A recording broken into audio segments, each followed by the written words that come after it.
So I have a travel light, truck camper, and what was happening was the bottom was separating from the sides.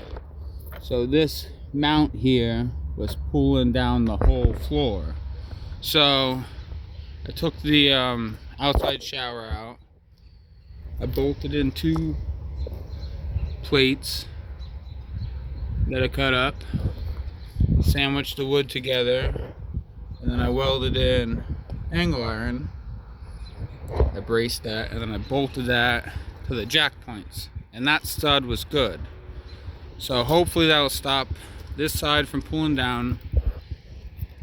The previous owner must have had a problem with this side because he replaced some wood in here and put this aluminum on the bottom. But the other side was also doing the same thing. That's where the propane is. I was trying to get this out, but you got to remove the siding. So I didn't want to do that because that's more water leak. So I cut up the propane cabinet. I'm gonna weld it and silicone it down.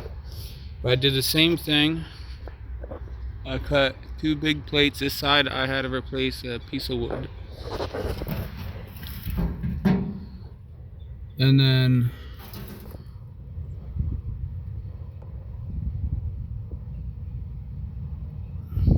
I welded an angle iron. I welded a little brace right there. So that mount should be good. And then for the back on my F-150, I just drilled in holes to the frame mount for the bumper. And that's where I attached that. And then when I got the camper, this mount, it was right here because you're supposed to mount it over the truck. It pulled through, so I ended up doing the same thing, putting a piece of plate on the outside and on the inside.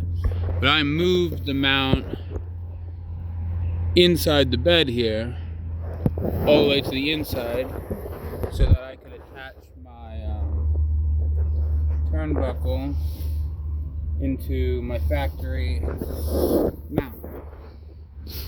So I think it looks a little better without that, and I didn't have to buy the frame mount. But anyway, that was just my idea to stop the bottom from separating from the sides so that you can keep it tight and it stays in your truck.